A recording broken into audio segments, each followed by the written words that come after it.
इन लोगों ने गेट की ड्यूरेबिलिटी टेस्ट करने के लिए उस पर एक्सप्लोसिव्स लगा दिए, जिससे एक जोरदार ब्लास्ट हुआ, लेकिन गेट को जरा भी नुकसान नहीं हुआ। इतना ही नहीं, अंदर से भी ये गेट दुनिया के सबसे स्ट्रॉन्ग डिफेंसिव मटेरियल से बना हुआ है, यहाँ तक कि न्यूक्लियर बॉम्ब भी इसे डिस्ट्रॉय नहीं कर सकता। इस सेफ हाउस में इतने ज्यादा सप्लाईज हैं कि कोई इंसान 100 साल तक आराम से सर्वाइव कर सकता है, और अगर कोई अनऑथराइज्ड अंदर घुसने की कोशिश करे तो डिफेंस सिस्टम एक्टिव हो जाता है। इंट्रूडर को तुरंत एक लोहे के केज में बंद कर देता है और अगले ही सेकंड एक पावरफुल सक्शन के जरिए बाहर फेंक दिया जाता है। और तो और इस सेफ हाउस में एक खूबसूरत असैसिन भी मौजूद है। उस लड़के ने पूरा सेफ हाउस $10 करोड़ में रेंट पर ले लिया। असल में वो एक रीइंकार्नेट था। पिछली जिंदगी में दुनिया में एक आइस बाउंड एपोकलिप्स आ गया था और ग्लोबल टेंपरेचर सीधे 500 डिग्री सेल्सियस नीचे गिर गया था। बाहर जो भी लोग थे वो एक ही पल में बर्फ की मूर्तियां बन गए थे। जो थोड़े से लोग बचे थे वो हर दिन जिंदा रहने के लिए सामान को लेकर लड़ते थे। हर रोज वो लड़का अपनी जान दांव पर लगाकर ट्विग्स इकट्ठा करता था ताकि आग जलाकर अपने घर वालों को थोड़ी वार्मथ दे सके। लेकिन एक दिन उसे पता चला कि उसके छोटे भाई ने चोरी छिपे सारे प्रोविजंस अकेले खा लिए थे। वो भाई से बात करने ही वाला था कि भाई ने बेसबॉल बैट उठाया और उसे बेहोश कर दिया। फिर उल्टा उस पर इल्जाम लगा दिया कि उसने ही सारे सामान खा लिए। हैरानी की बात यह थी कि उसके पेरेंट्स और दोनों बहनों ने भाई की बात पर भरोसा कर लिया और उन्होंने उसे घर से बाहर धक्का दे दिया ताकि वो ठंड में मर जाए। शायद किस्मत को उस पर तरस आ गया। इस नए जीवन में उसने ठान लिया कि अब वो किसी के लिए सॉफ्ट नहीं बनेगा। उसने अपने घर वालों से रिश्ता तोड़ दिया, लेकिन जब वो बाहर आया तो उसके पास एक भी पैसा नहीं था। एपोकलिप्स के लिए जरूरी सामान खरीदने के लिए उसके पास कोई फंड नहीं था। तभी उसे अपने दोस्त की याद आई। उसने उसे इंस्ट्रक्शंस दी कि प्रॉपर्टी डीड और कार रजिस्ट्रेशन लेकर बैंक जाए और सब कुछ गिरवी रखकर पैसे निकाल ले, क्योंकि सिर्फ 3 दिन बचे थे एपोकलिप्स आने में। ये सुनते ही उसका दोस्त शॉक में आ गया, क्योंकि वो घर तो उसकी शादी के लिए था। अपने दोस्त को कन्विंस करने के लिए उसने कहा, देख 5 सेकंड में एक पैसेंजर प्लेन वेदर की वजह से क्रैश हो जाएगा। दोस्त को लगा वो पागल हो गया है और कुछ भी बक रहा है, लेकिन अगले ही सेकंड सारे बड़े न्यूज चैनल्स ने प्लेन क्रैश की खबर ब्रेक कर दी। ये देखकर उसका दोस्त तुरंत मान गया कि उस लड़के के पास फ्यूचर देखने की एबिलिटी है। फिर दोनों सीधा बैंक गए और $1 अरब का लोन ले लिया। अब एपोकलिप्स में सिर्फ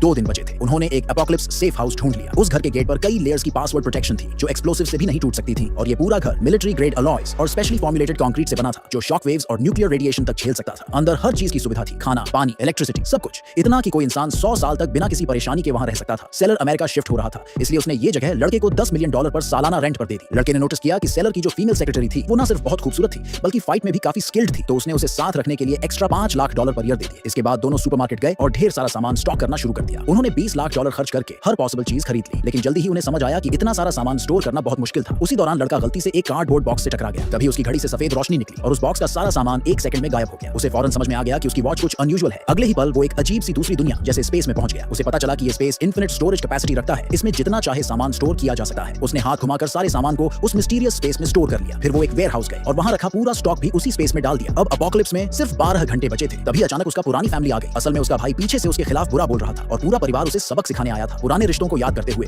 लड़के ने उन्हें वार्न किया कि एपोकलिप्स बहुत नजदीक है, लेकिन उन्होंने उसकी एक नहीं सुनी। उल्टा वो उसे जबरदस्ती घर ले जाने की कोशिश करने लगे। तभी उसकी फीमेल सेक्रेटरी आई और पूरे फैमिली को भगा दिया। अब बस 4 घंटे बचे थे एपोकलिप्स में। लड़के और उसके दोस्त ने सोचा कि सबको इंटरनेट पर सच बता देना चाहिए। उन्होंने एपोकलिप्स की न्यूज ऑनलाइन डाल दी। लोगों को लगा वो पागल हो गया है। यहाँ तक कि मेटेरोलॉजिस्ट्स ने भी कहा कि ऐसी कोई बात पॉसिबल नहीं है, लेकिन थोड़ी देर बाद ही अचानक टेंपरेचर गिर गया और आसमान से तेज ओले गिरने लगे।